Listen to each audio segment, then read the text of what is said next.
Meu nome é João e vou contar uma história que aconteceu comigo em 2010, durante uma festa junina em São Bento do Norte, uma pequena cidade no interior do Rio Grande do Norte. Naquela época eu tinha 16 anos e vivia para essas festas juninas. Era um tempo de muita comida gostosa, fogueiras, danças e, claro, as histórias assustadoras que sempre surgiam nesses eventos. Naquele ano, a cidade estava tomada pelo medo de uma velha lenda. Diziam que uma mulher se transformava em mula sem cabeça e aparecia durante as festas. A cidade inteira estava falando sobre isso. Alguns juravam ter visto a mula pulando pelos campos à noite. Outros falavam que ouviram seus cascos batendo no chão. A história estava tão viva que poucas pessoas tinham coragem de sair de casa depois que o sol se punha. A festa junina é o evento mais esperado do ano. Os vizinhos decoram suas casas com bandeirinhas coloridas, acendem fogueiras e preparam comidas deliciosas. A cidade inteira se reúne para celebrar. Mas naquele ano havia uma tensão no ar por causa da lenda da mula sem cabeça. Diziam que a mula aparecia durante as festas juninas, especialmente se alguém tivesse cometido um pecado grave. Na noite da festa, a cidade estava iluminada por fogueiras e cheia de bandeirinhas coloridas. Todos estavam animados e eu estava especialmente empolgado. Eu e meus primos recebemos a tarefa de buscar algumas caixas de som na casa do nosso tio para a festa. O único jeito de transportá-las era usando a velha carroça puxada pelo jumento do meu tio. Adorávamos andar naquela carroça e ele nos deixou ir achando que já éramos crescidos o suficiente. Tudo parecia tranquilo quando saímos de casa. A lua estava cheia e brilhava forte, iluminando nosso caminho. Ríamos e brincávamos, tentando não pensar na lenda da mula sem cabeça. Quando chegamos à casa do nosso tio, ele nos deu as caixas de som e começamos a voltar. Foi então que a noite começou a ficar estranha. Eu fiquei sozinho na carroça enquanto meus primos entraram na casa para pegar mais algumas coisas. O jumento, que estava calmo até então, começou a levantar as orelhas e a bufar, como se sentisse algo errado. Um arrepio percorreu minha espinha. Fiquei olhando ao redor, tentando entender o que estava assustando o animal. Quando meus primos voltaram, rimos do susto e seguimos em frente. Enquanto passávamos por algumas casas vazias, já que todos estavam na festa, o jumento empacou de novo. Suas orelhas estavam apontadas para o alto e ele olhava fixamente para o escuro à nossa frente. Tentei ignorar o medo que começava a crescer dentro de mim, mas então ouvimos algo que fez nosso sangue gelar. De repente, um grito horrível ecoou pela estrada. Parecia uma mistura de voz humana com o rugido de um animal selvagem. Meu coração bateu tão forte que pensei que ia explodir. Meus primos ficaram paralisados de medo e eu dei uma chibatada no jumento, que saiu correndo como um louco. A carroça balançava e as caixas de som caíram no chão enquanto tentávamos nos segurar. Quando olhei para trás, vi uma visão terrível. Uma bola de fogo estava vindo na nossa direção, junto com o som de cascos batendo no chão. Era a mula sem cabeça, correndo atrás de nós. O jumento corria descontrolado e acabamos entrando numa rua errada, cheia de mato e pedras. A mula continuava nos perseguindo e eu achei que aquele seria nosso fim. De repente, a carroça bateu num cercado e todos nós fomos jogados para fora. O jumento fugiu e ficamos ali, caídos no chão. Meus primos correram para uma árvore e subiram, enquanto eu me joguei numa espécie de toca formada por uma árvore de galhos baixos. Fiquei ali, tremendo de medo, enquanto ouvia a mula destruir a carroça com seus cascos. O silêncio tomou conta do lugar por alguns minutos. Eu respirava rápido, tentando não fazer barulho. Quando me virei dentro da toca, vi algo que me fez gelar até os ossos. 2 olhos amarelos brilhavam na escuridão, me encarando. Não conseguia ver o que era, mas sabia que era algo terrível. Dei um pulo para trás, quase batendo a cabeça, enquanto a coisa se movia lentamente para fora da toca. Era uma criatura com orelhas enormes e um sorriso assustador. Parecia estar se divertindo com meu medo. Eu não sabia se aquilo era real ou se estava sonhando. Mas então, a coisa se virou e desapareceu no escuro, deixando-me sozinho na toca. Esperei alguns minutos, tentando acalmar meu coração, antes de sair correndo dali. Estava perdido no meio do mato, mas consegui achar o caminho de volta para a cidade. Quando cheguei, meus primos já estavam lá e um grupo de pessoas estava se preparando para ir nos procurar. Depois daquela noite, ninguém mais viu a mula sem cabeça na cidade, mas a história que contamos fez a lenda crescer ainda mais. Até hoje, quando o vento sopra à noite e as sombras se movem, lembro daquela noite terrível em São Bento do Norte. E sempre digo a todos, não brinquem com o desconhecido, pois ele pode resolver dar um oi a qualquer momento. E aí você é quem vai pagar o preço. Meu nome é Carlos, e o que vou contar aconteceu comigo e com meu avô em 2001, quando ele morava em uma fazenda isolada no interior de São Paulo. Naquela época eu tinha 15 anos e vivia na cidade grande, mas durante as férias sempre passava o tempo com meus avós. Meu avô, conhecido como Roberto do Pito, era um homem corajoso, valente e muito religioso. Ele não tolerava mentiras e sempre foi um exemplo para mim. A fazenda ficava a cerca de 60 quilômetros da cidade. Durante as festas juninas, a cidade realizava quermesses e missas especiais. E, como de costume, íamos à igreja para a missa e depois ficávamos para a festa. Todos os anos íamos eu, meu avô e minha avó. Mas naquele ano minha avó não quis ir porque estava doente. Decidimos então ir apenas eu e meu avô. Antes de sairmos, meu avô me entregou uma garrucha e disse: "Leve isso, pois nunca se sabe o que podemos encontrar no caminho." Peguei a arma sem entender muito bem suas palavras e a coloquei na cintura. Por volta das 6 horas da tarde, dei a bênção à minha avó. E eu e meu avô fomos pegar os cavalos Trovão e Fumaça para irmos até a cidade. Nosso cachorro Madruga nos acompanhou. O trajeto até a cidade foi tranquilo. Conversamos, demos boas risadas e Madruga sempre ia na frente. Chegamos à cidade e assistimos à missa. Após a missa, ficamos na quermesse. A música, as luzes e as risadas enchiam o ar. Mas por volta da meia-noite, comecei a me sentir estranho. Senti um arrepio percorrer minha espinha, mas ignorei, achando que era apenas cansaço. Decidimos voltar para casa por volta da 1 da manhã. A única luz no caminho era a da lua cheia, que iluminava a estrada de terra. Madruga seguia à frente, sempre alerta. A caminhada foi tranquila até que por volta das 2 da manhã, tudo mudou. Os cavalos empacaram de repente, e Madruga ficou imóvel, com as orelhas levantadas, rosnando para algo à frente. Tentei fazer Trovão andar, mas ele não se movia. Meu avô desceu do cavalo, sacou a garrucha e me mandou fazer o mesmo. Um vento gelado começou a subir pelas minhas pernas e eu fiquei paralisado. Meu avô, com seu cachimbo na boca, não demonstrava medo algum. "Olhe entre as orelhas do cachorro e veja o que está assustando os cavalos", disse ele. No momento em que olhei entre as orelhas do Madruga, vi uma figura na beira da estrada. Parecia uma pessoa alta, coberta com um manto branco, e dele saía uma fumaça como se estivesse queimando. Ele gemia de forma assustadora, como se estivesse com dor ou raiva. Meu coração disparou e senti um medo inexplicável. Fiquei imóvel, com uma sensação de náusea subindo até minha garganta.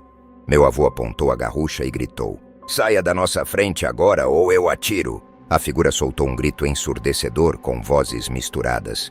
Meu avô disparou, e o som do tiro me tirou do transe. Disparei também, e os cavalos se assustaram, correndo para o mato. Quando olhei para trás para ver os cavalos, e olhei novamente para frente, aquele ser havia sumido. "Vamos atrás dos cavalos. Aquilo pode voltar", disse meu avô. Corremos mata adentro, seguindo os cavalos. A figura apareceu novamente, rastejando pelo chão e se movendo de forma rápida e assustadora. Enquanto corríamos, ouvíamos seus gritos. Tropeçamos, nos cortamos nos galhos e eu perdi os prêmios que havia ganhado na quermesse. Finalmente encontramos os cavalos. Montamos neles e Madruga latia desesperadamente. Quando olhei para trás, vi que a figura estava pegando fogo e gritando. O cheiro de enxofre e carne queimada encheu o ar. Meu corpo ficou pesado, mas continuei cavalgando. Saímos da mata e seguimos pela estrada sem olhar para trás, ouvindo apenas os gritos e vendo um clarão. Quando nos aproximamos da fazenda, a figura parou de gritar. Entramos pela porteira e vi que havia uma cruz onde a figura parou e disse: "Isso foi o que te livrou." Comecei a chorar e a figura desapareceu na noite. Entramos em casa e eu estava sem conseguir falar. Madruga estava em alerta. Minha avó perguntou o que havia acontecido e meu avô disse que era o fogo corredor. Meu coração ainda estava acelerado. Meu avô olhou para mim e disse: eu não vou deixar que nada machuque minha família. Pegou o cachimbo, picou o fumo, pegou a espingarda e o facão, colocou um terço no pescoço e foi atrás daquilo, mandando a gente trancar tudo e ficar em casa. Quando ele retornou por volta do meio-dia, sentou no banquinho em frente à casa, começou a fumar seu cachimbo e sorriu para mim. Aquilo não vai mais fazer mal à nossa família, disse ele. Pegou um café e foi deitar na rede. Quando tirou a camisa, vi marcas de 5 dedos em suas costas, de forma transversal, mas decidi não tocar mais no assunto. Mas essa história não termina aqui. Ainda naquela noite, depois que meu avô foi descansar, não consegui dormir. Estava perturbado com o que havia acontecido e preocupado com a segurança de minha família. Madruga também não se acalmava, rosnando e farejando a porta da frente, como se ainda sentisse a presença daquela coisa. Por volta das 3 da manhã, ouvi barulhos vindos do lado de fora. Sons de passos arrastados e gemidos baixos, quase imperceptíveis, mas o suficiente para me fazer levantar da cama e verificar. Caminhei até a janela e com cuidado olhei para fora. A luz da lua iluminava a fazenda, e para minha surpresa e horror, vi a figura novamente, mais distante desta vez, na beira do campo. Ela parecia estar olhando diretamente para a casa, imóvel, mas a fumaça continuava a sair de seu corpo. Aterrorizado, corri até o quarto do meu avô e o acordei, sussurrando desesperadamente: "Vô, ele voltou! Está lá fora!" Meu avô, com a calma que sempre demonstrava, levantou-se e pegou a espingarda novamente. "Fique com sua avó e tranque a porta", ordenou. Ele saiu para enfrentar aquilo mais uma vez. Ouvi o som da porta se fechando e corri de volta para a sala, onde Madruga estava em alerta total. Pelo que pareceu uma eternidade, só ouvi os sons distantes dos passos do meu avô se afastando, seguido por um silêncio opressor. Então, os gritos começaram novamente, mas desta vez pareciam vir de todos os lados. Madruga começou a latir furiosamente, e eu só podia segurar minha avó, que estava visivelmente assustada. O tempo passava lentamente. Finalmente, ao amanhecer, a porta se abriu e meu avô entrou, parecendo exausto, mas triunfante. Havia sujeira em suas roupas e seus olhos mostravam um cansaço profundo. "Está feito", disse ele. "Enterrei aquilo para que nunca mais nos perturbe." Ainda assim, algo parecia diferente. Meu avô, que sempre foi um homem vigoroso, parecia ter envelhecido anos naquela noite. As marcas em suas costas haviam sumido, mas ele agora carregava um olhar distante, como se tivesse visto algo que ninguém mais poderia entender. Naquela noite, enquanto ele fumava seu cachimbo e olhava para o horizonte, eu me aproximei e perguntei: "Vô, o que era aquilo?" Ele suspirou profundamente e, sem me olhar, disse: "Existem coisas nesse mundo, Carlos, que não são deste mundo." Aquela coisa era uma alma perdida, um espírito perturbado. Às vezes eles ficam presos aqui por razões que nunca entenderemos, mas nós a enfrentamos e ela não voltará mais. Depois disso, a vida na fazenda voltou ao normal, mas aquele evento deixou uma marca em todos nós. Madruga nunca mais foi o mesmo, sempre em alerta. E meu avô, embora ainda fosse um homem forte, carregava uma tristeza nos olhos. E eu, bem, nunca mais olhei para as noites da mesma forma. Me chamo Felipe, tenho 15 anos e sou médium desde que me entendo por gente. Vou contar uma história que aconteceu comigo em 2016, quando eu tinha 12 anos. Foi um episódio que me marcou profundamente e até hoje me deixa arrepiado só de lembrar. Naquele ano eu estudava no Colégio Santa Clara. Era o 2º ano que eu estava lá. Havia um aluno que infelizmente havia falecido 5 meses antes da festa junina. Ele tinha tirado a própria vida no almoxarifado da escola. Como eu era um aluno exemplar, a professora me perguntou se eu queria ser ajudante na festa, ajudando na montagem, decoração e organização das brincadeiras. Por volta das 7h30 da manhã, Fui até a porta do almoxarifado para pegar alguns objetos decorativos típicos. Logo que cheguei perto da prateleira de fitas, escutei a voz de um menino falando que queria a mãe. Olhei para todos os cantos, mas não vi ninguém. Foi estranho e perturbador. Saí de lá rapidamente e comentei com uma moça da limpeza sobre o que tinha ouvido. Ela me contou que coisas estranhas começaram a acontecer ali depois que o menino do 5º ano havia falecido naquele local. O vigia noturno, por exemplo, relatava ver o menino caminhando por lá. Mais tarde, por volta do meio-dia, a festa junina estava em pleno andamento. As barracas de brincadeiras estavam montadas perto do almoxarifado, e eu era responsável pela pescaria. Enquanto atendia as crianças, um menino vestido de branco veio até a barraca e me chamou. Quando fui falar com ele, ele disse: "Cadê a minha mãe? Eu preciso falar com ela.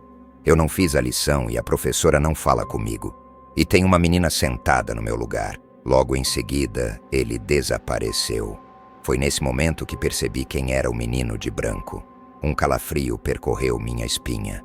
Pedi imediatamente para a diretora chamar um padre, pastor ou algum líder espiritual. No domingo, um dia após a festa, um padre foi à escola e benzeu todos os lugares. Ele disse que o menino finalmente seria guiado para o céu. Naquela noite, depois que a escola foi benzida, tive um sonho com o menino. Ele me agradeceu por ter ajudado. Esse sonho me trouxe uma sensação de paz e alívio, mas também me emocionou profundamente. No entanto, a história não termina aqui. Durante a festa junina à tarde, enquanto ajudava a organizar as brincadeiras, ouvi novamente a voz do menino. Dessa vez ele estava chorando e dizendo que não conseguia encontrar sua mãe. O som vinha do almoxarifado. Decidi investigar, mesmo com o coração batendo forte no peito. Ao entrar no almoxarifado, a temperatura parecia ter caído vários graus. Senti um frio que não era natural. Quando me aproximei da prateleira onde escutei a voz pela primeira vez, vi uma figura embaçada de um menino com olhos tristes. Ele me olhou e disse: "Você pode me ajudar a encontrar minha mãe?" Senti um medo profundo, mas sabia que precisava ajudar aquele espírito perdido. Saí correndo e encontrei a professora de artes, Dona Mariana, que sempre foi muito compreensiva e aberta a essas coisas. Expliquei a situação e ela me acompanhou de volta ao almoxarifado. Quando chegamos lá, o menino já não estava mais visível, mas o ambiente continuava frio e pesado. Dona Mariana sugeriu que fizéssemos uma pequena oração ali mesmo. Assim o fizemos, e lentamente o ambiente começou a se aquecer novamente. Ela então me disse que conhecia uma senhora chamada Maria das Dores, uma médium conhecida na cidade, que poderia nos ajudar a lidar com o espírito do menino. No dia seguinte, Dona Mariana levou Maria das Dores à escola. Ela caminhou pelo almoxarifado, sentindo a energia do lugar. "O espírito deste menino está preso aqui por causa de sua tristeza e confusão", disse ela. "Ele precisa de ajuda para encontrar a luz e seguir seu caminho." Maria das Dores acendeu uma vela branca e começou a fazer orações e cânticos. Eu e Dona Mariana a acompanhamos. Durante o ritual, senti uma presença forte e por um momento vi o menino novamente. Ele parecia mais calmo, como se estivesse finalmente encontrando paz. Depois de alguns minutos, Maria das Dores disse: "Ele está pronto para partir. Vamos guiá-lo." Continuamos a oração até que a vela se apagou sozinha. Um sentimento de alívio encheu o ambiente, e sabíamos que o espírito do menino havia finalmente encontrado descanso. Naquela noite tive outro sonho com o menino. Ele estava sorrindo e me disse: "Obrigado por me ajudar. Agora estou com minha mãe." Acordei com lágrimas nos olhos, mas sentindo uma profunda gratidão por ter sido parte de sua jornada para a paz. Depois desse evento, nunca mais ouvi falar do menino na escola. As atividades voltaram ao normal, e a sensação de peso e tristeza no almoxarifado desapareceu. A festa junina do ano seguinte foi alegre e cheia de vida, sem nenhum incidente estranho. Porém, algumas semanas depois, algo ainda mais estranho aconteceu. Estava ajudando a professora de ciências a organizar o laboratório, quando, de repente, senti uma presença familiar. O ambiente ficou frio e pesado, semelhante ao que senti no almoxarifado. Senti um arrepio e percebi que algo estava errado. Do nada ouvi a mesma voz, agora mais desesperada. Cadê minha mãe? Cadê minha mãe? Olhei em volta, mas não vi ninguém. O medo voltou com força total. Lembrei do que Maria das Dores havia dito sobre espíritos presos e comecei a me preocupar. Corri para encontrar Dona Mariana novamente. Ela estava na biblioteca, organizando livros. Quando contei a ela o que aconteceu, ela ficou séria e disse: precisamos da ajuda de Maria das Dores novamente. Ligamos para Maria das Dores, que concordou em voltar à escola naquela mesma tarde. Quando ela chegou, Maria das Dores foi diretamente para o laboratório de ciências. Ela acendeu outra vela branca e começou a rezar. Dessa vez, senti uma presença ainda mais forte. A figura do menino apareceu mais clara, com lágrimas nos olhos. Ele disse: não consigo encontrar minha mãe. Onde ela está? Maria das Dores, com uma voz calma e firme, disse: você está perdido, mas vamos te ajudar a encontrar o caminho. Sua mãe está te esperando. Ela continuou rezando, e lentamente a figura do menino começou a desaparecer. Antes de sumir completamente, ele sorriu e disse: obrigado. O ambiente voltou ao normal, mas Maria das Dores parecia preocupada. Há mais espíritos presos aqui, disse ela. Precisamos fazer uma limpeza completa na escola. Nos dias seguintes, Maria das Dores voltou várias vezes para a escola, realizando rituais de limpeza em diferentes áreas. Cada vez que ela fazia isso, sentíamos o ambiente ficar mais leve e tranquilo. Finalmente, depois de várias sessões, ela declarou que a escola estava limpa. A paz voltou ao Colégio Santa Clara e nunca mais tivemos incidentes sobrenaturais. A festa junina do ano seguinte foi ainda mais alegre, sem qualquer sinal de tristeza ou medo. Me chamo Marcos, tenho 35 anos, e o que vou relatar aconteceu comigo há 23 anos, quando eu tinha apenas 12 anos de idade. A festa junina na fazenda do Sr. Antônio era um evento muito esperado na nossa pequena cidade do interior. Era junho, e as festividades estavam em pleno vapor. O Sr. Antônio, um fazendeiro respeitado e conhecido por suas festas animadas, nos convidou pessoalmente para participar da celebração em sua propriedade. Chegamos à fazenda ao anoitecer, e o ambiente estava mágico. O terreiro estava decorado com bandeirinhas coloridas, e uma enorme fogueira crepitava no centro, aquecendo a todos em meio ao frio da noite. A lua cheia lançava sua luz prateada sobre o casarão antigo e o vasto milharal que se estendia à frente da casa. Eu estava acompanhado pelos meus amigos de infância, Pedro e Lucas, cujas famílias também eram próximas da família do Sr. Antônio. A festa estava animada, com música, dança e comidas típicas. Como era de costume, logo nos dispersamos para brincar e explorar. Pedro, Lucas e eu decidimos brincar de esconde-esconde no milharal, mas não nos aventuramos muito para dentro, temerosos de nos perdermos na escuridão entre as fileiras altas de milho. Foi então que o Sr. Antônio se aproximou de mim com um pedido. Ele precisava que nós três fôssemos até o espantalho no meio do milharal e trouxéssemos alguns sacos de palha e milho para reforçar a fogueira. Disse-nos para seguir em linha reta até a clareira onde o espantalho estava, garantindo-nos que não havia perigo.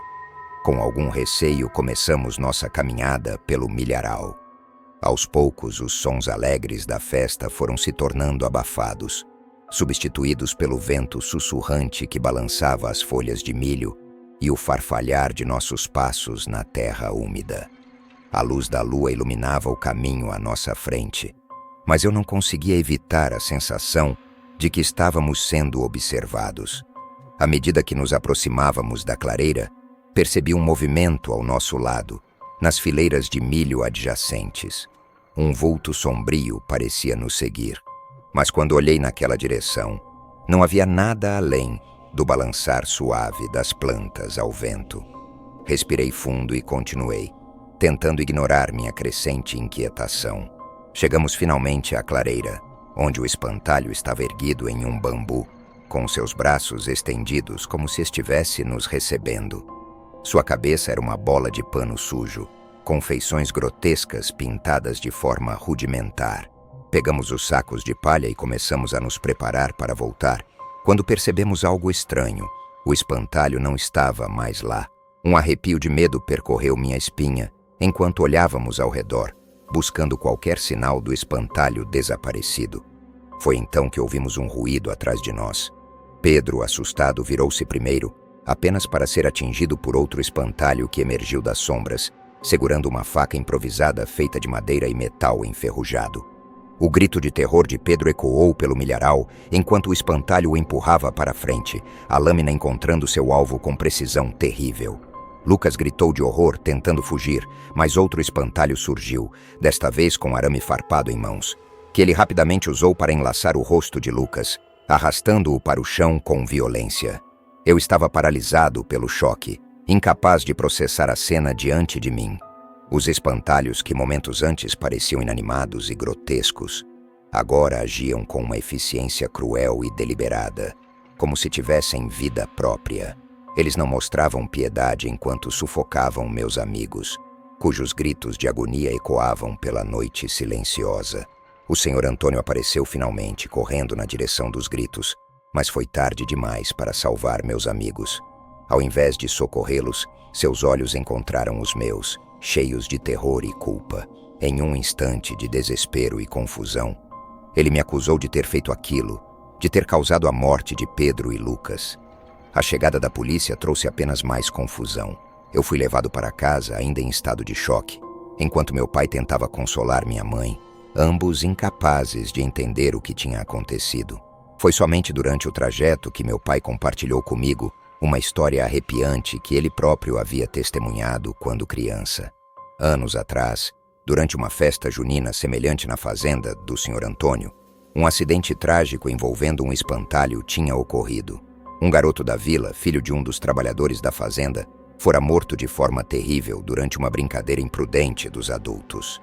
Desde então, surgiram rumores de que o espírito vingativo do garoto assombrava a fazenda, buscando justiça contra aqueles que causaram sua morte.